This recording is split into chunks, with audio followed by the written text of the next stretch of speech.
Hi, I'm Tiffany Craig of Continuum Counseling Services in Columbia, Maryland, and this is another Mental Health Minute.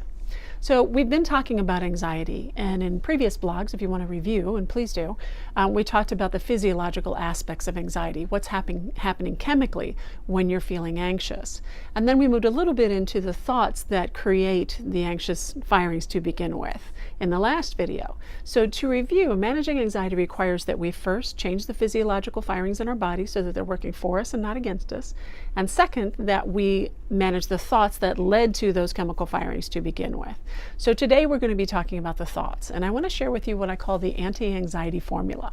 Okay, so if you boil anxiety down to its basic elements, anxiety is I imagine that the worst thing will happen, and then I imagine that when, not if, it feels like when that thing happens, I won't be able to deal with it. Okay, so managing anxiety with the anti-anxiety formula would be addressing those things specifically. So the first thing you do is put your finger on what exactly is the big, scary, awful thing that I'm fearing. And there may be several, and that's okay. Take one at a time. Okay. And remember, this is after you've done one or more of the techniques to calm the body so that you can think clearly. And if you find as you start down the road of managing the thoughts, you start to feel jittery and anxious again, go back. Do one of the techniques again and again and again if you have to, until you can come to a place where you're clear enough that you can manage your thoughts. Okay, so put your finger on that big, scary, awful thing that you're imagining. Like, for instance, say your child just left for kindergarten for the first time. Okay, and you're feeling really, really panicky and anxious and nervous. And so the thing that you're fearing is that something terrible, awful, dreadful will happen. Your child will go into kindergarten and there will be another 9/11 and they'll bomb the school and your child will die. And, you know, the mind is just racing. So pick one. Okay, I imagine that something awful is going to happen to my child today. So step two, ask yourself, is that a possibility or a probability? Okay, a possibility means it could happen. A probability means it's likely to happen. So as we look at whether or not it's a possibility or probability, this is where it helps to start thinking about things statistically. Now, personally, I am not a fan of numbers, but there are times when numbers actually come in really handy, and this is one of those times.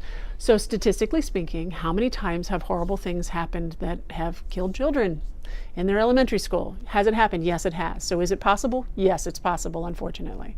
Is it probable? How many elementary schools are there in the country?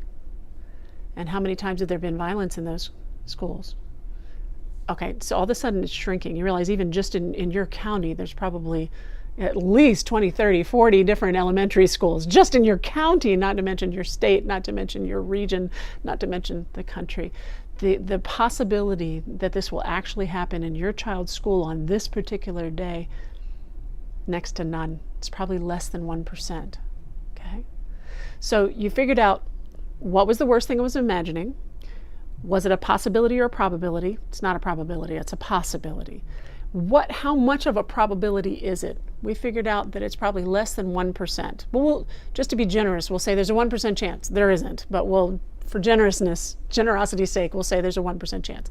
Flip that statistic. That means I am worrying about something that is more than 99% unlikely to happen. And we do that because we think that, well, if it does happen, we'll be ready.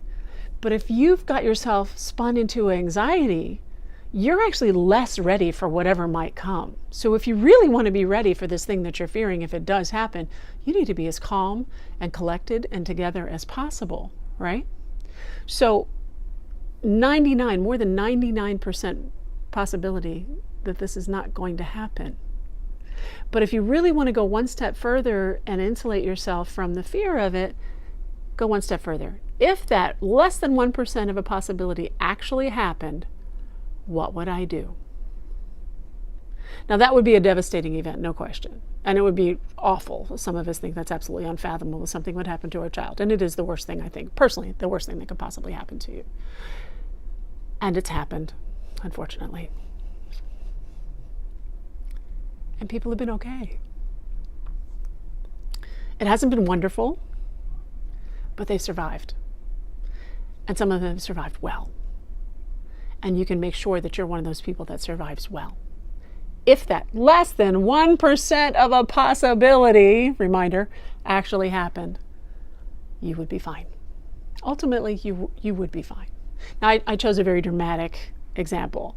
Most of the things we worry about are not quite that dramatic. Maybe for some of you, maybe it is. But so again, to review the steps, what is the awful, terrible thing I'm imagining? Is it a possibility or a probability? Think evidentially here. What evidence do I have to say this is a possibility or a probability? What evidence do I have to say how much of a possibility this is? It's almost never a probability. Sometimes, but almost never. Okay. Flip that statistic. How much of a possibility is it really? I'm spending all of this energy worrying about something that is 99 point something % not likely to happen. So, because I think it will prepare me, and it doesn't prepare me, it makes me weaker. But then the fifth step is plan. What would I do if this did happen? Okay. And that is the anti-anxiety formula. So practice it. And I look forward to talking to you again at our next Mental Health Minute. You know, let's face it, sometimes life is just hard. The good news is you don't have to go through it alone. We all hit different bumps and challenges along the way, and I'm here to help you. So go to my website, www.mypeace.co. That's www.mypeace.co, not com, co. I do mean that.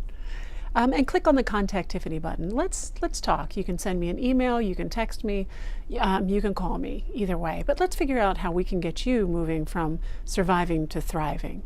As the great Maya Angelou once wrote, surviving is important, but thriving is elegant. So let's thrive. I'll talk to you soon.